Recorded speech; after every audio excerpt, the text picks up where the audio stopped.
Wise, Witty and Weird. This is the first time we've made a presentation together on this particular YouTube channel, and we welcome you to have a conversation with us about everything that's wise, everything that's stupid, everything that's crazy, and everything that's weird. And to share with me this discussion, of course, there's Avery, who's the equal partner in this particular channel. So welcome, Avery. Hi, Tony. How are you? I'm good. I'm good. We've been debating before we started about what it is we wanted to talk about today, and we made an error to start with. We did. But we're going to talk about trust. Yes. Yes. And the trust we're going to talk about isn't me trusting you, or you trusting well, I hope me. You do trust me. Absolutely, I trust you. I trust you too, with my life, mate. The trust I'm talking about is when we read something in the media. When we see the media being the newspaper, we hear something on the TV, we're surfing a YouTube channel, we're on Facebook and we see some sort of comment about something. When and how, why should we trust something that we see in the media, and how can we verify what we're actually reading? Or I think what you're also saying is, do we blindly trust what we see on the media? Like, do we not check it out? Do we not look for appropriate sources to verify whether it's accurate or not? That is a major problem in our society here in Australia, in the UK, in the United States. You choose a country that's got a free press, and that is a problem. Ignore a country like Russia or China, but a country like Australia, New Zealand, Canada. The Westernised, basically. The Western democracies. Yeah. People have got a really bad habit of taking what they see, it's in the paper, it's in black and white, it was on a news report on Channel 9, it must be true. Or it's on Facebook, or it's on on Twitter. Facebook or Twitter or Reddit. It must be true because I saw it on Facebook. That's right, that's right. So why is it? It fascinates me too as to why people believe what they see or what they read on social media. Do you have a theory about why that's the case? Very often people will get this idea in their head that take vaccines, right? A long time ago, some idiot of a doctor in the UK said vaccines cause autism, and that caused all sorts of problems. And it really people were sceptical before him of vaccines, but nothing like the extent that they are after this guy. I can't remember his name. It might be Wakefield or Chapman or something like that. It was a name. He had a name. He definitely had a name. It could have been Wakefield or Chapman. Yeah, I don't recall exactly his name. He had this paper published in Lancet, which is the most prestigious journal, medical journal on the planet. You know, if you're a doctor, you get published in Lancet, you know, you're made. He published this article. People, as is always the case in scientific things, somebody reads it and says, I'm going to check that out. And when they checked it out, they realized that he'd fudged his numbers. He'd lied about things. He hadn't done the experiments the way he claimed he'd. Yeah. In this particular case, they published it, and anti-vax went, what it did was it confirmed to a lot of people what they already thought was the case. Yeah. It's called confirmation bias. It was later found when people decided to check what this fella had done, they found he'd fudged and lied and hadn't done what he'd claimed he'd done. That was withdrawn. The British Medical Council removed his license to practice.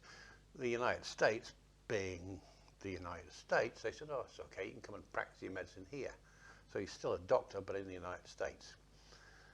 Well, I would suggest his reputation was a wee bit shot as a result of all of that. If you're a scientist, the two things, the thing as a scientist is reputation is everything, right?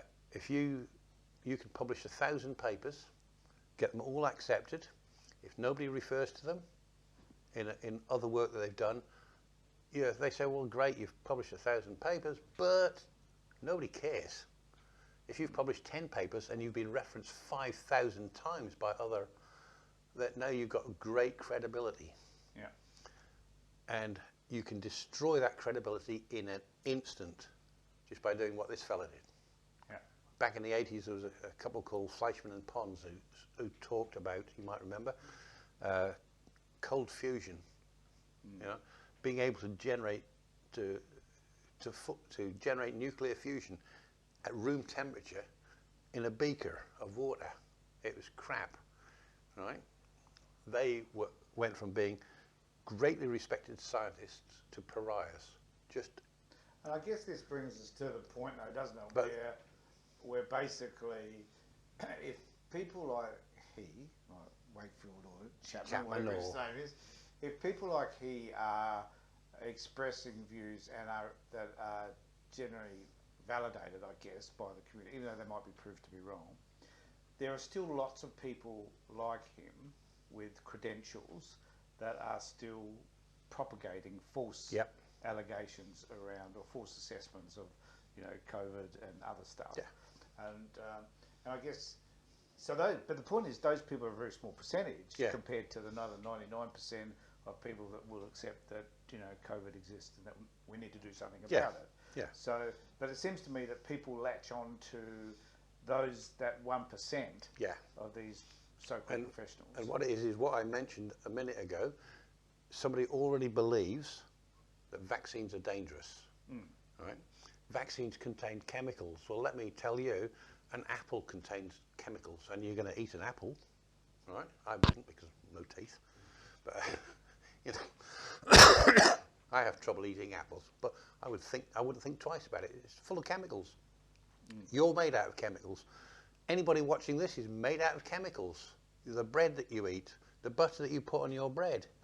Right. So there's chemicals in everything. The point there's is chemicals in everything. The point is that the assessment is that, conspiracy theorists will say that there's a chemical that changes kind of who we are. Yeah. Now, I've got double vaccinated. I don't think that I'm necessarily different from what I was prior to being vaccinated. Neither am I. But they are saying that one of the things I saw recently was that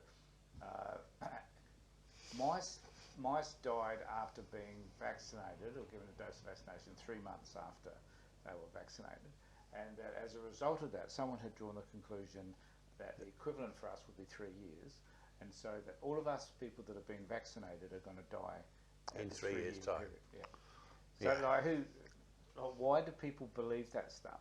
And the other thing that intrigues me is that if there's enough evidence to prove that the vaccinations, for example, are safe, there is no pharmaceutical company on this planet unless you're selling oxycodone or something like that, which is a bit of a problem. Yeah. But there's no one that would sell a vaccine or market a vaccine that in any way potentially could harm the majority of the people taking it. If a pharmaceutical company was to produce a vaccine that they knew would cause harm, then I think it's Purdy's or Purdy in the United States, they are up at the moment for billions and billions of dollars in fines and punitive damages. No pharmaceutical company owner is going to go for that. When they work to create a vaccine, for example, they genuinely want to make sure that what they produce is safe and effective and will protect people, because they absolutely know there's going to be another one coming down the pike. Spot on. Right? And can I just say, in relation to that, everybody watch Dope Sick. It's on Disney. If you've got Disney or access to it, it's on about that very issue that you're talking about, which is Purdue and their selling of an OxyContin. The question you asked is, why do people believe it? And what I was starting to say there was that they already believe this is true.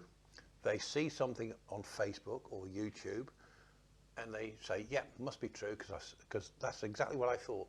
And it's called confirmation bias. Yeah. You know that. How many people out there have heard of confirmation bias? I've got no idea. Well, how many people recognise how do they recognise bias as being their bias being something, or they're hearing something that confirms already their bias without actually looking for the evidence to verify whether or not it's been confirmed. I admit I am biased. Really? Really? I've never noticed that. I have got. We'll not talk about religion today. No, we'll not going to talk about that at all. No. If there's a website called Natural Health. Mm-hmm. If I see anything on natural health, once I've managed to pick myself up from the floor from laughing, I know from having read the articles and then followed up, or what they've said, that it is puerile drivel. Now, how can you, when you see an article, doesn't matter whether it's natural health or somebody says it was published in the Lancet or published in Nature or some other academic journal, how can you tell whether is it genuine? Now, if you see this thing and you see it's from Natural Health, you think, great, have a look. And it says researchers in Dresden did this, right?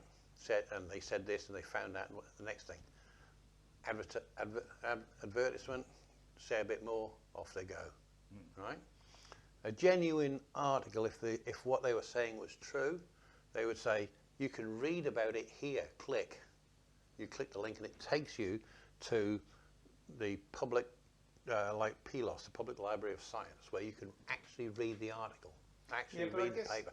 Most people aren't going to do it. Yeah, no one does that. No one really cares, apart from you and I, maybe. Me, I go and do it. I read them all the time. I'm a nerd. I admit it. I confess. I've spoken to your partner and she agrees. Yeah, I know she does. But the thing is that I'm not saying that people should read it. Read the entire paper, because most people wouldn't understand some of the jargon used. The jargon in there, it can be very complex. Unfortunately, there's not enough of it's difficult to write something scientific in plain, ordinary English. Yeah. Right. But if the article provides a link to a reputable website, or a reputable journal like the Public Library of Science, like Nature, like Science, like the Lancet or the American Medical Journal, for example, or whatever the Australian one's called, I've got no idea. But they provide a link to that, and it might just say, here's an abstract. But you've got a genuine article. Yeah. If the link takes you off to the Daily Telegraph, well, for a start, Miranda Devine works there, so... Well, forget that. We love you, Miranda. Yeah, I think you're wonderful, Miranda. Yeah. The thing is that if the link in that article takes you to a scientific site, a genuine scientific site, you said we're not going to talk about religion. If that genuine scientific site is the Discovery Institute, or Answers in Genesis, or the Institute for Creation Research, forget it. You're not going to get anything genuine. But then I think there are some really valuable sites that do give us information directly that's really helpful. And the Causation, for example, is one of those that often has people from universities, other people that have already done the research, who can evaluate stuff appropriately. But when you read those, what do you find in them? You find the links. You find the links to those. And they're very good at that, putting the links in. And they put them in the document. So anybody watching this, if you see an article and you think, is that true? Or you don't say, is that true? You say, can I verify it? Can I check this? Yeah. How can I check it? There's a link. Okay, I'll click on the link. You read what it says in there. It gives you a link to it says in this article, and you click on that, and that article turns out to be in the Daily Telegraph. Yeah. Who cares? Right? It's not scientific. You click on that link, and it turns out that it's an article that was published in Nature. What I often do too is I will look for the author. Yep. And I'll do a search on the author. Yep. And if there's anything that's dicey about that author, and Google will tell you.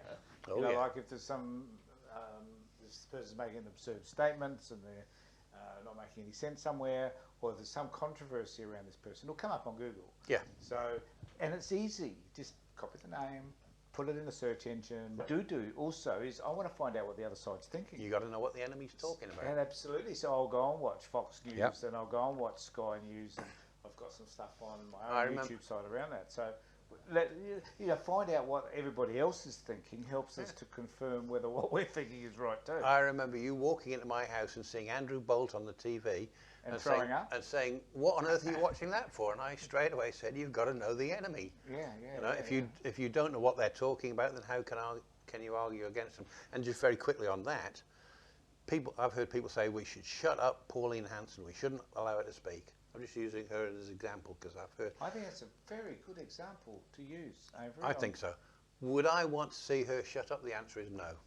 Well, it's like, I Right, just want to say on Australian politics, there was a time when I thought Jackie Lambie should shut up, but I've come to like her. So have I. Funnily enough, Yeah. she stood up recently in Parliament a few weeks ago and she said some things about taking responsibility. And I thought, here's the child in the room telling the adults to take responsibility. Do you know what I'd like to say to Jackie Lambie? What? Jackie Lambie, please join the Child Protection Party. Yeah, that would be great. It would be wonderful to have somebody like Jackie Lambie join the Child Protection Party. More than welcome to have her with us. Oh, absolutely. Yeah. Well, you've got finally. Yeah, finally. Oh, you say finally. Well, check your sources. That's the thing. Is you've seen it on Facebook. You've seen it on Channel 9, on Sky News or whatever. Check the source. If the source if it's talking about something scientific, which means something, for example, something medical. Right now, COVID. Right. If they're talking about something to do with COVID, don't trust what somebody on YouTube says, unless that person on YouTube provides links to scientific papers. Yeah, spot on. So thanks for being with us, everybody. And if you wish, could you please subscribe and ring the bell below? Thanks, Avery. Thank you. Thank you.